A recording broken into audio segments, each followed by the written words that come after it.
Hello दोस्तों, स्वागत है आप सभी का आपके अपने यूट्यूब चैनल प्राइम प्रभाकर पे। दोस्तों, आज की इस वीडियो में हम पढ़ने वाले हैं गुप्त साम्राज्य को। और इससे पहले इलाहाबाद हाई कोर्ट के ग्रुप सी और ग्रुप डी एग्ज़ाम के लिए मैंने आपको प्रोवाइड कराई है टॉप 26 टॉपिक्स की एक लिस्ट, जो कि जीके जीएस की है। वो सारी पीवाईक्यू पे बेस्ड है और मैंने पीवाईक्यूज़ का एनालिसिस करने के बाद ये पाया कि उन्हीं 26 टॉपिक से आपके एग्ज़ाम में जीके जीएस के पे बार बार घूम करके क्वेश्चन बन रहे हैं। और आप सबने कहा तो मैं उन्हीं 26 टॉपिकों की आपको वीडियो प्रोवाइड कर रहा हूँ। और जिसके तहत ये हमारा तीसरा वीडियो है गुप्त साम्राज्य। इससे पहले हमने मौर्य साम्राज्य और संविधान के प्रमुख अनुच्छेद और अनुसूचियों वाला 2 वीडियो देख चुके हैं। उन वीडियोज़ को अगर आपने नहीं देखा तो लिंक मैंने डिस्क्रिप्शन में दे दिया है, वहाँ से जाकर आप उनको देख सकते हैं। आज हम गुप्त साम्राज्य पढ़ेंगे, ठीक है।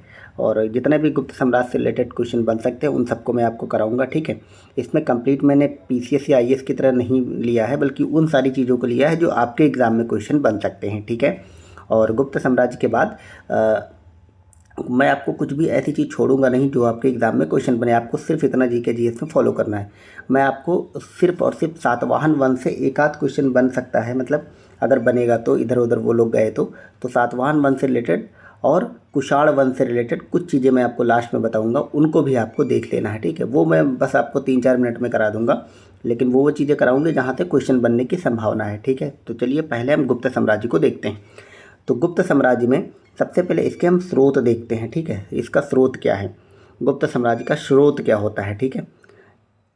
सबसे पहले इसमें हम साहित्य देखते हैं। गुप्त साम्राज्य के बारे में हमें कुछ साहित्य मिलता है, जैसे देवी चंद्रगुप्तम, मुद्रा राक्षस, कामसूत्र और कालिदास की जो रचनाएं हैं, ये सब कहीं ना कहीं गुप्त साम्राज्य की बारे में जानकारियाँ देने वाली पुस्तकें हैं, ठीक है।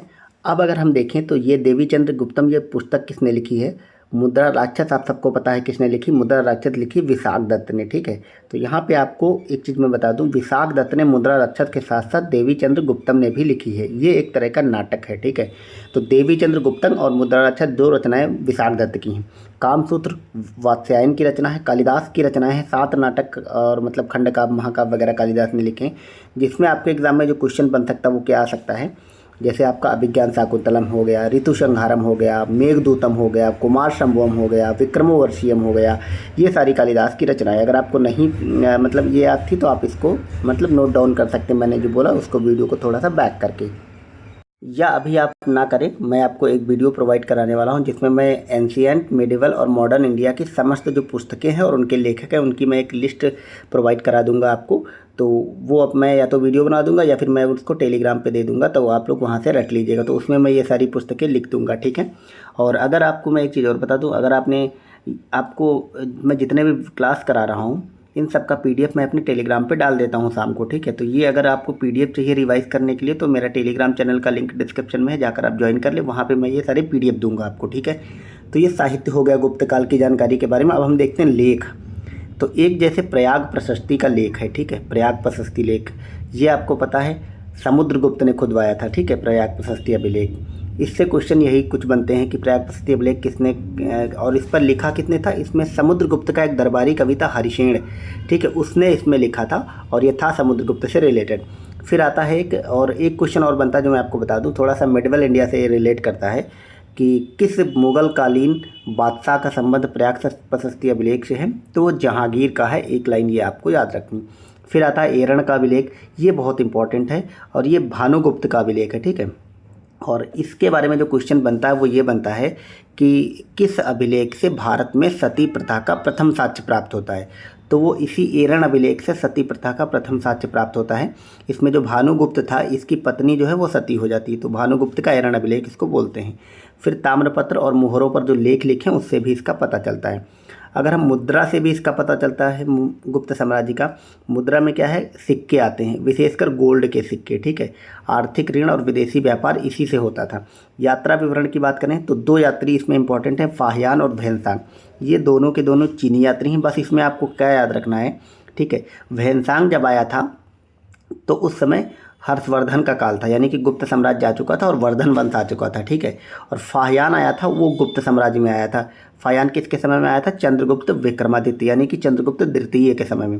आपसे एक क्वेश्चन भी बन जाता है कि निम्न में से कौन शासक चंद्रगुप्त विक्रमादित्य है, तो चंद्रगुप्त जो द्वितीय था वही चंद्रगुप्त विक्रमादित्य होता है। अब हम इसके शासकों को पढ़ेंगे, ठीक है। तो प्रमुख शासकों में सबसे पहला आता है श्रीगुप्त, और यही इस गुप्त साम्राज्य का संस्थापक था। तो आपके जो एग्जाम में क्वेश्चन आते हैं संस्थापक भी पूछ लिया जाता है। तो गुप्त साम्राज्य का संस्थापक कौन था? वो था श्रीगुप्त, ठीक है। और एक चीज़ आपको ये भी थोड़ा मतलब कॉमन सेंस से याद रखना है कि जैसे 240 से 280 एडी तक, एडी मतलब ईसवी तक ये था, जब गुप्त साम्राज्य लगा था तब ईसा पूर्व समाप्त हो चुका था और ईसवी प्रारंभ हो चुकी थी। 240 ईस्वी से ये प्रारंभ होता है, ठीक है। तो श्रीगुप्त ने इसकी स्थापना करी थी और प्रयाग प्रशस्ति में भी इसका वर्णन है, ठीक है। आपसे क्वेश्चन अगर ये दे दे कि निम्न में से किन किन शासकों का प्रयाग प्रशस्ति में वर्णन है, तो एक रहेगा समुद्रगुप्त, श्रीगुप्त, तो इन दोनों का वर्णन है, ठीक है। इसके बाद जो दूसरा शासक आता है वो आता है घटोत्कच। तो घटोत्कच ओवरऑल तो आपको क्या याद रखना है कि ये गुप्त शासक था। आपसे क्वेश्चन अगर पूछेगा तो पूछेगा कि निम्न में से कौन सा गुप्त शासक था, और उसमें जाहिर सी बात है ऐसा ही नाम देगा जिसमें गुप्त नहीं लगा रहेगा। तो घटोत्कच अगर दे दे तो यह याद रखना है कि ये गुप्त शासक था। और इससे जो क्वेश्चन बनेगा वो सिर्फ इतना बनेगा कि इसने महाराज की उपाधि धारण की थी। आपसे क्वेश्चन पूछेगा कि निम्न में से किस शासकों ने महाराज की उपाधि धारण की, तो वो घटोत्कच हो जाएगा। मैं आपको इसीलिए न सिर्फ पढ़ा रहा हूँ बल्कि आपको ये भी बताते हुए चल रहा हूँ कि आपसे क्वेश्चन कैसे बनेगा, ठीक है। फिर आता है चंद्रगुप्त फर्स्ट, ठीक है। ये वही है जो विक्रमादित्य नहीं है, क्योंकि विक्रमादित्य चंद्रगुप्त सेकेंड आता है जो कि समुद्रगुप्त का बेटा होता है, ठीक है। और ये चंद्रगुप्त फर्स्ट का पोता होता है, ठीक है। तो चंद्रगुप्त फर्स्ट जो है इसको वास्तविक संस्थापक मानते हैं। वैसे तो संस्थापक इसका था श्रीगुप्त, लेकिन इसके वास्तविक संस्थापक की बात करें तो वो चंद्रगुप्त फर्स्ट होता है, ठीक है। और इसी ने गुप्त संवत की शुरुआत करी थी। ये इंपॉर्टेंट क्वेश्चन है। महाराजा धीराज की उपाधि ली थी और लिच्छवी राजकुमारी कुमार देवी से इसने विवाह करा था, ठीक है। इतने पॉइंट, 3 पॉइंट हैं जो कि चंद्रगुप्त फर्स्ट से इम्पॉर्टेंट हैं, ठीक है। क्या है कि नंबर 1 वास्तविक संस्थापक, फिर गुप्त संवत इसने शुरू किया, महाराजा धीराज की उपाधि ली और लिच्छवी राजकुमारी कुमार देवी से विवाह किया था। ये भी क्वेश्चन आपके एग्जाम में बनता है। फिर आते हैं समुद्रगुप्त के। समुद्रगुप्त ये सब इनके बेटे थे, ठीक, मतलब उस ऊपर से एक क्रम चल रहा है। समुद्रगुप्त में क्या पूछा जाता है कि भारत का नेपोलियन किस शासक को कहते हैं, तो वो इसी समुद्रगुप्त को कहते हैं। ये क्वेश्चन बहुत बार बनता है आपके एग्जाम में, लेकिन अगर और स्टैंडर्ड बढ़ाएंगे तो ये पूछ लेंगे। आपके ग्रुप सी में ये पूछा जाएगा, डी में तो सिर्फ इतना पूछेंगे भारत का नेपोलियन कौन है, और ग्रुप सी में पूछ लेंगे कि इसको भारत का नेपोलियन कहा किसने, तो वो कहा विंसेंट स्मिथ ने, ठीक है। वीए स्मिथ लिख के देंगे या फिर विंसेंट स्मिथ, ठीक है। हरिशेन के द्वारा रचित प्रयाग प्रशस्ति में इसका उल्लेख है किसका? समुद्रगुप्त का। अभी हमने ऊपर आपको बताया भी, ठीक है। अब इसमें जहांगीर का कैसे का वर्णन आता है, ये चीज़ भी इसमें लिखी गई। मैंने आपको ऊपर बताया था कि ये जो प्रयाग प्रशस्ति अभिलेख है प्रयाग में है, अकबर ने इसे कौशाम्बी से प्रयागराज में लगवाया था। तो एक क्वेश्चन अगर और अच्छा बनाना चाहेंगे तो ये पूछ लेंगे कि हरिशेन रचित प्रयाग प्रशस्ति अभिलेख जिसमें समुद्रगुप्त का वर्णन है, उसको कौशाम्बी से प्रयागराज में किसने लगवा दिया था? तो अकबर ने लगवाया था। याद रखना, यहाँ जहांगीर से आपको कंफ्यूज नहीं करना है। और इसमें जहांगीर का वर्णन है, ये आपको याद रखना है, ठीक है। जहांगीर का इसमें वर्णन है, लेकिन इसको कौशाम्बी से प्रयागराज शिफ्ट कराया था अकबर ने, और इसका प्रारंभिक निर्माण अशोक ने करवाया था। ये आपको याद रखना है, ठीक है। तो चूंकि मौर्य साम्राज्य वाला अशोक था, वो पहले ही इसका प्रारंभिक निर्माण करवा चुका था, ठीक है। और इसके अलावा आपको क्या याद रखना है समुद्रगुप्त के बारे में कि समुद्रगुप्त ने कविराज की भी उपाधि धारण करी थी, ठीक है। और समुद्रगुप्त ने कविराज मतलब ये कविताओं को बहुत शौकीन था, कविताएं खुद भी लिखता था, और इसने इसीलिए कविराज की उपाधि धारण करी थी। एक क्वेश्चन और आता है कि निम्न में से किस शासक को वीणा पर मतलब सिक्के पर वीणा बजाते हुए दिखाया गया है? तो इसी समुद्रगुप्त को दिखाया गया। तो ये समुद्रगुप्त से इतने ही क्वेश्चन बन सकते हैं आपके एग्जाम में। आप देखिएगा जब आपका पेपर होगा तो ये मैं जो पढ़ा रहा हूँ इन्हीं से में सारे क्वेश्चन आएंगे। अब हम चंद्रगुप्त द्वितीय को देखते हैं, या इसी को विक्रमादित्य भी कहते हैं, ठीक है। ये 375 से 415 ईसा पूर्व तक शासक रहा था, सॉरी ईसा पूर्व नहीं, ईस्वी तक, यानी कि 25 और 15 40 वर्ष तक इसने शासन किया। इससे क्या क्वेश्चन बनता है कि इसने शकों को पराजित किया था, ठीक है। इसने किसको पराजित किया था? शकों को। इसीलिए इसका एक नाम है शकारी। आपसे इसकी उपाधि थी शकारी। अगर आपसे ये क्वेश्चन पूछ लें कि निम्न में से किस शासक ने शकार की उपाधि धारण की थी, ठीक है, तो वो था चंद्रगुप्त विक्रमादित्य। जैसे शक प्लस अरि, शक कहते हैं शक शासकों को और अरि कहते हैं दुश्मन को, ठीक है। तो इसने शकों से लड़ाई करी और शकों को हराया भी था इसने, ठीक है। इसीलिए इसको शकारी कहते हैं। और इसने इसी हराने की खुशी में चांदी के सिक्के चलाए थे, ये भी आपको याद रखना है, ठीक है। इसने चांदी के सिक्के चलवाए थे। अब इसके दरबार में कुछ नवरत्न थे और उनसे आपको एग्ज़ाम में क्वेश्चन बनते हैं, ठीक है। तो इसमें 2 लिखे हुए हैं, धनवंतरी और कालिदास। तो आपसे ये भी पूछा जा सकता है कि धन्वंतरी जो वैद्य थे वो किस राजा के दरबार में रहते थे, तो इसी चंद्रगुप्त विक्रमादित्य के दरबार में थे। इसके अलावा जो कालिदास थे वो भी इन्हीं के दरबार में रहते थे। अब इसके अलावा 7 और लोग भी थे, क्योंकि नवरत्न हैं जाहिर सी बात, जैसे अमर सिंह जिन्होंने अमरकोश की रचना की, ये भी क्वेश्चन पूछा जाता है, तो अमर सिंह भी इसके नवरत्न थे। हरिशेण जिसने अभी समुद्रगुप्त का ये प्रयाग प्रशस्ति अभिलेख पे लिखा था, ये भी इनके दरबार का नवरत्न ही था। इसके अलावा एक ज्योतिषी हुआ करता था छपड़क, आपसे ये क्वेश्चन पूछेगा नहीं वैसे, पर थोड़ा याद रखेंगे, ये ज्योतिषी छपड़क जो था वो भी चंद्रगुप्त द्वितीय के दरबार में रहता था, ठीक है। वराह मिहिर एक खगोलविद थे, बहुत इंपॉर्टेंट है, ठीक है, वराह मिहिर पर क्वेश्चन बनते हैं, तो वराह मिहिर भी इसी के दरबार के नवरत्न थे। इसके अलावा आपने बेताल भट्ट वगैरह की कहानी सुनी थी, तो बेताल भट्ट भी इसी के दरबार में रहते थे, ये आपको याद रखना, ठीक है। अब हम अगला देखते हैं कि इसकी राजधानी क्या थी, तो राजधानी उज्जैन थी, आप सबको पता है, ठीक है। और उस बाद में हालांकि इसने पाटलिपुत्र को भी अपनी राजधानी बना लिया था। फाहियान इसी के समय आया था, मैंने आपको ऊपर बताया भी था। और मेहरौली का जो लौह स्तंभ है दिल्ली के पास मेहरौली में स्थित है, ये इसी ने बनवाया था, किसने, चंद्रगुप्त द्वितीय ने, ये क्वेश्चन पूछा जाता है। और इसकी खासियत क्या है कि इसमें अभी तक जंग नहीं लगी है, ठीक है, अभी तक ये वैसे का वैसा खड़ा हुआ है। अब हम अगला देखते हैं कुमारगुप्त को। कुमारगुप्त इनके बाद आता है। कुमारगुप्त के बारे में जो सर्वाधिक क्वेश्चन पूछा जाता है वो सिर्फ एक ये पूछा जाता है कि नालंदा विश्वविद्यालय का निर्माण इसने कराया था, बाद में जिसको बख्तियार खिलजी ने नष्ट कर दिया था, ठीक है। तो नालंदा विश्वविद्यालय का निर्माण किसने कराया था, कुमारगुप्त ने, इसमें, ठीक है, कुमारगुप्त ने। इसमें आपको स्कंदगुप्त से कंफ्यूज नहीं करना है। होड़ों का प्रथम आक्रमण इसी के समय हुआ था और इसे दबाने हेतु तो स्कंदगुप्त गया था, ठीक है। तो होड़ों का जब प्रथम आक्रमण हुआ उस समय शासक कौन था, कुमारगुप्त, लेकिन इसको दबाने के लिए भेजा गया स्कंदगुप्त, और स्कंदगुप्त ने होड़ों को हराया था। अभी हमने ऊपर क्या देखा, शकों को किसने हराया था, चंद्रगुप्त विक्रमादित्य ने, और होड़ों को हराया स्कंदगुप्त ने। तो अगला शासक हमारा स्कंदगुप्त है। इससे क्या है, होड़ों को पराजित किया, अभी हमने ऊपर देखा, ठीक है। और सुदर्शन झील का पुनरुद्धार कराया था इसने। सुदर्शन झील जिसको कि चंद्रगुप्त, इसके पुनरुद्धार में ना 4 लोगों का नाम आता है, एक 4 लोगों का आप नाम याद रखेंगे, ठीक है। जैसे इसको बनवाया था सर्वप्रथम चंद्रगुप्त मौर्य ने, उसके बाद अशोक ने इसका पुनर्निर्माण करवाया। फिर जो आपका एक शासक था रुद्रदामन, जो कि शक शासक था, ठीक है, रुद्रदामन ने भी उसका पुनरुद्धार कराया था, और फिर ये स्कंदगुप्त ने कराया था। तो 4 लोग सुदर्शन झील से जुड़े हुए थे, चंद्रगुप्त मौर्य, अशोक 2 मौर्य काल वाले, शक का रुद्रदामन, ठीक है, और स्कंदगुप्त का ये मतलब गुप्त शासक स्कंदगुप्त, ठीक है, 4 लोग इससे जुड़े हुए थे। अब यहाँ पे बात अगर आई है रुद्रदामन की, जो कि शक शासक था, उसके बारे में एक क्वेश्चन और बनता है कि रुद्रदामन का जूनागढ़ अभिलेख जो कि गुजरात में है, ठीक है, वो संबंधित है। आपसे सिर्फ इतना पूछेगा कि जूनागढ़ अभिलेख किससे संबंधित है, तो याद रखना शक शासक रुद्रदामन से संबंधित है, ठीक है। और सुदर्शन झील ये भी गुजरात में ही, आपको याद रखना है। फिर आता है भानुगुप्त। भानुगुप्त आता है स्कंदगुप्त के बाद शासक बनता है, और 510 ईस्वी की एरन अभिलेख से पहली बार सती प्रथा होने का प्रमाण मिला है, ये बात हमने ऊपर बताई थी। और विष्णुगुप्त इसका अंतिम शासक है, ये भी आप याद रखेंगे, ठीक है। तो आपसे अगर ये पूछ ले गुप्त साम्राज्य का अंतिम शासक कौन था, तो वो विष्णुगुप्त था। एक चीज़ और आपको बता दूं, विष्णुगुप्त जो है चाणक्य का नाम भी था, तो वो अलग थे और ये अलग थे। तो इस प्रकार हमने ये सारे शासकों को देख लिया, और उससे संबंधित जो भी क्वेश्चन बन सकते थे, कुछ एक बातें नहीं लिखी थी तो मैंने आपको बता दिया, आप उसका नोट डाउन कर सकते हैं। अब हम थोड़ा सा इस गुप्त साम्राज्य के बारे में होलिस्टिक अप्रोच में देख लेते हैं, इसका प्रशासन, अर्थव्यवस्था, धर्म वगैरह कैसा था, समाज, ठीक है। तो इसमें भी जो जो चीज़ें मैं आपको बताऊँगा सिर्फ आपको ये याद रखना है। गुप्त प्रशासन अगर देखें तो सबसे पहले देश होता था, फिर भुक्ति होता था, फिर विषय और फिर ग्राम। भुक्ति का मतलब जैसे आधुनिक आज के समय में राज्य हैं, जैसे यूपी बिहार वगैरह, ठीक है। विषय मतलब जिला होता है, और ग्राम मतलब वही जो नगर पालिकाएँ या ग्राम पंचायत वगैरह होती हैं, ठीक है।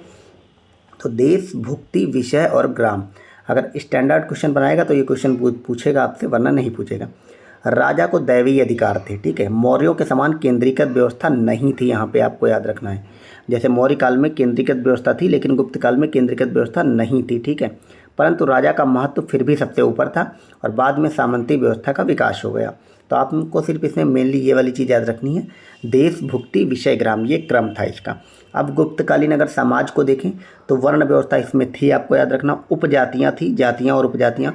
महिलाओं की स्थिति इसमें निम्न थी, ये मतलब डाउन एरो का मतलब इसमें अगर कहीं पे हो तो उसका मतलब है स्थिति खराब होना, और ज़्यादा का मतलब होता है ज़्यादा होना या फिर अच्छी होना, ठीक है। तो महिलाओं की स्थिति खराब थी। और 510 एडी में भानुगुप्त का एरन अभिलेख सती प्रथा का प्रमाण मिलता है, इसी से इस बात का प्रमाण मिलता है, ठीक है।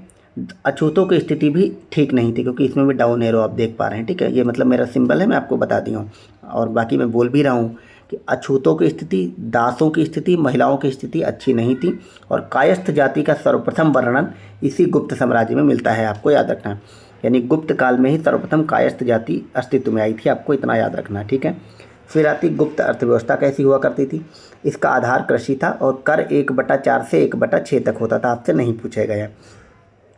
व्यापार हेतु एक श्रेणी व्यवस्था थी, ये पूछा जा सकता है अगर स्टैंडर्ड क्वेश्चन बनाएंगे तो, और उसका जो अध्यक्ष होता था वो ज्येष्ठक कहलाता था, ठीक, क्या कहलाता था, ज्येष्ठक। फिर आते हैं ताम्रलिप्ति, प्रमुख बंदरगाह, इसमें थे उज्जैन। उज्जैन इसका प्रमुख व्यापारिक केंद्र था, ठीक, ये याद रखना। और ताम्रलिप्ति क्या था, यह प्रमुख बंदरगाह था। तो ये आपको याद रखना दो पॉइंट कि गुप्त काल का प्रमुख व्यापारिक केंद्र उज्जैन होता था और ताम्रलिप्ति प्रमुख बंदरगाह होता था। सॉरी, थोड़ा आवाज़ आ रही है पीछे से, कोई बात नहीं, आप इग्नोर करेंगे। चांदी का सिक्का रुपयक कहलाता था और स्वर्ण सिक्का दीनार कहलाता था और भूमि दान की व्यवस्था थी, ये आपको याद रखना है। एक क्वेश्चन और आता है जो मैं आपको अभी यहाँ बता दूँ, हालांकि आगे मैं बताऊँगा अभी सातवाहन में। सर्वप्रथम ब्राह्मणों को भूमि दान देने की व्यवस्था किसने शुरू की थी, ये क्वेश्चन एक सिंगल लाइन में आपसे बनेगा, ठीक है। तो सर्वप्रथम ब्राह्मणों को भूमि दान सातवाहन शासकों से शुरू करा था, ठीक है। और भूमि दान की व्यवस्था वो आगे चलते चलते गुप्त काल में भी आ गई थी। यहाँ पे आपको क्या याद रखना है, चांदी के मुद्रा को रुपयक कहते थे और सोने के सिक्के को दीनार कहते थे। तो इसको आपको याद रखना, आपके एग्जाम में एक सिंगल क्वेश्चन बनेगा निम्न में से गुप्त काल में सोने का सिक्का क्या कहलाता था, तो दीनार था और चांदी का रुपयक।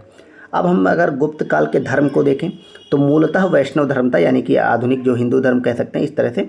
तो मूलतः वैष्णव धर्म आ गया था।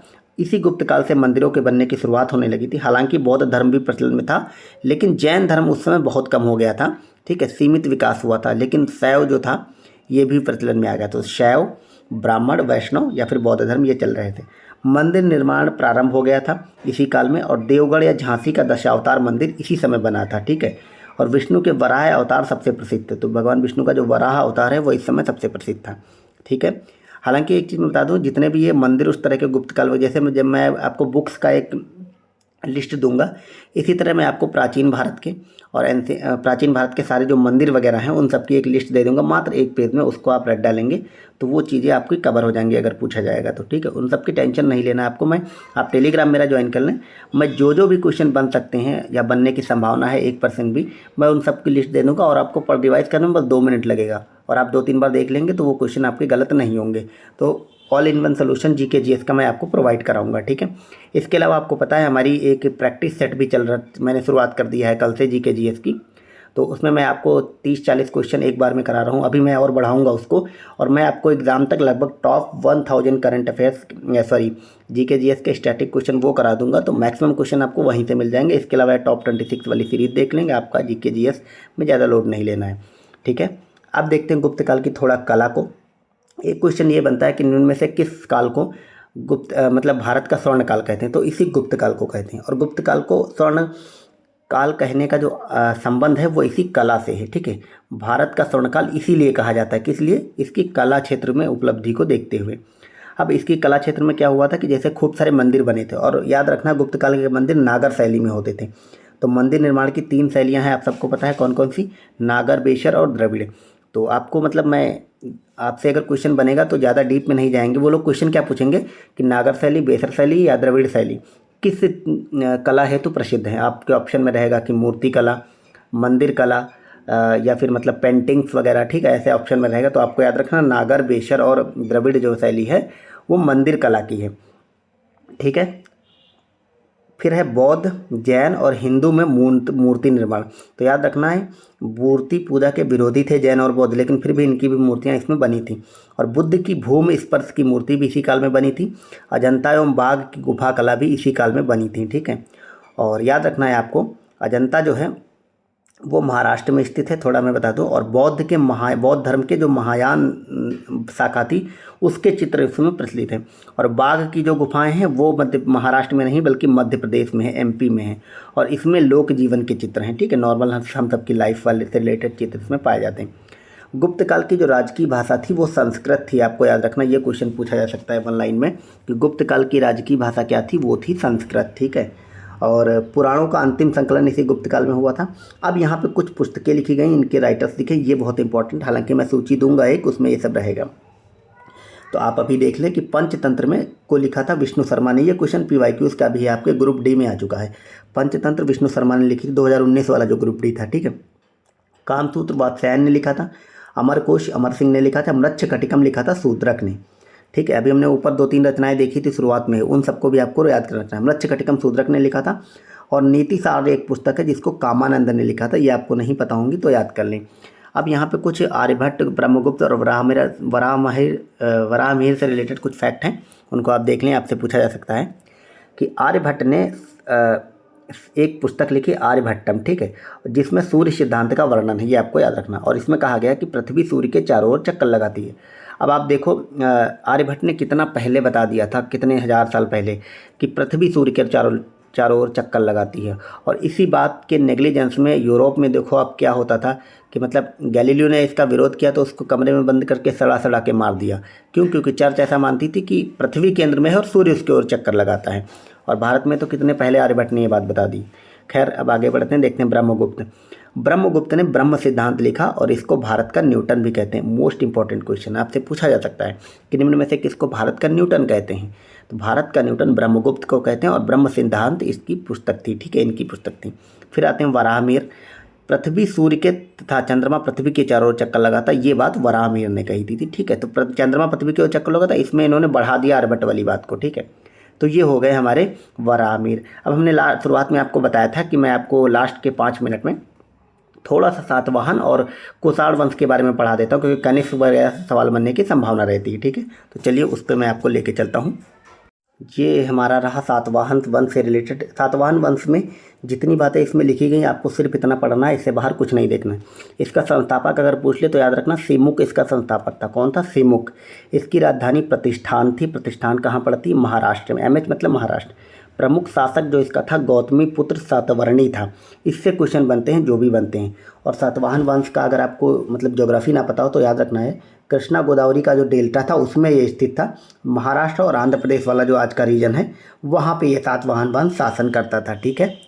और गौतमीपुत्र सतकर्णी आपसे पूछेगा किस वंश का शासक है, तो ये था सातवाहन वंश का शासक और इसकी स्थापना करी थी सिमुक ने, ठीक है।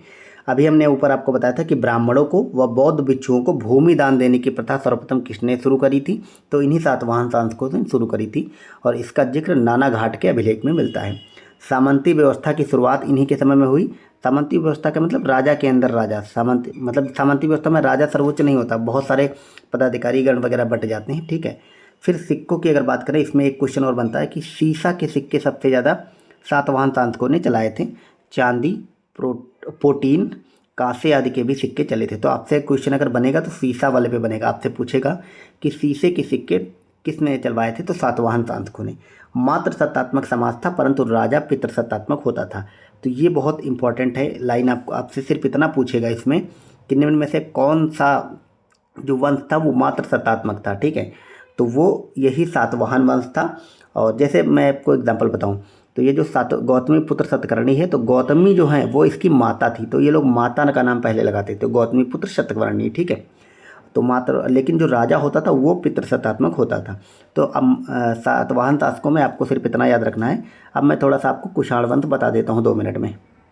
तो कुषाण शासकों में आपको क्या याद रखना है, इसका संस्थापक कौन था? तो कुजुक कन्फिसेस इसका संस्थापक था। कुजुक कन्फिसेस इसका संस्थापक था, ठीक है, नाम याद रखना। विम कन्फिसेस शैव उपासक था। विम कन्फिसेस इसके बाद राजा बनता है, याद रखना ये शैव का उपासक था, ठीक है। और ये उसके बाद सबसे जो प्रतापी राजा हुआ इसका, तो वो 3रे नंबर का राजा था, वो था कनिष्क। इसी ने शक संवत चलाया। और आपको याद होगा कि जो शक संवत है वो भारत का राष्ट्रीय संवत है, राष्ट्रीय पंचांग है, जो कि 78 AD से शुरू होता है। इसीलिए शक संवत निकालने के लिए आपको पता है कि अभी जो जितना भी सन चल रहा है, जैसे मान लो हमारा चल रहा है 2024, तो 2024 में से आप अगर 78 घटा देंगे तो आपको शक संवत मिल जाएगा। और अगर आप उसमें 57 जोड़ देंगे 2024 में तो आपको मिल जाएगा विक्रम संवत। विक्रम संवत किसने चलाया था? चंद्रगुप्त विक्रमादित्य ने, ठीक है। तो ये आपको याद रखना। गुप्त संवत किसने चलाया था? चंद्रगुप्त फर्स्ट ने चलाया था। तो ये चारों संवत मैंने आपको बता दिए। भारत का राष्ट्रीय पंचांग या राष्ट्रीय संवत यही शक संवत है, जिसको चलाया था कनिष्क ने, ठीक है। और यही इस कुषाण वंश का सबसे प्रतापी राजा था, ठीक है। और ये लोग जो थे भारत कैसे आए थे कुषाण लोग, तो ये लोग चीन से होते हुए आए थे। चीन, फिर वहाँ से मध्य एशिया गए और वहाँ से भारत आ गए। ये नहीं पूछेगा, आपको सिर्फ कनिष्क पे फोकस करना है। ये शक संवत वगैरह ये भारत का राष्ट्रीय पंचांग है, ठीक है। जो कि जिसको हम चैत्र बैसाख जेठ बसाड़ श्रावण भादव कुंवर कार्तिक अगहन पूष माघ वाला जो हम कहते हैं, ठीक है। ये आपको याद रखना, ये जो महीना है ये शक संवत होता है, यही हिंदी वाला, इसको कनिष्क ने चलाया था। 21 व 22 मार्च से, मतलब अगर आपसे ये क्वेश्चन भी बन जाए, ये पूछा भी गया है एक बार कि 21-22 मार्च से ये शक संवत की शुरुआत होती है, ठीक है। और 2021 नहीं, ये 2024 होगा। 24 से अगर 78 घटा दें तो ये शक संवत आ जाएगा हमारा।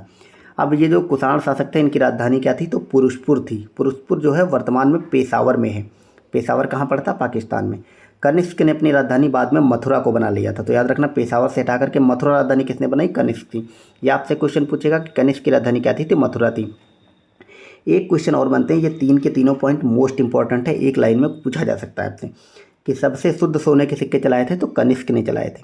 सबसे अधिक सोने के सिक्के चलाए थे गुप्त शासकों ने। और कनिष्क जो था वो महायान शाखा बौद्ध धर्म का अनुयायी था।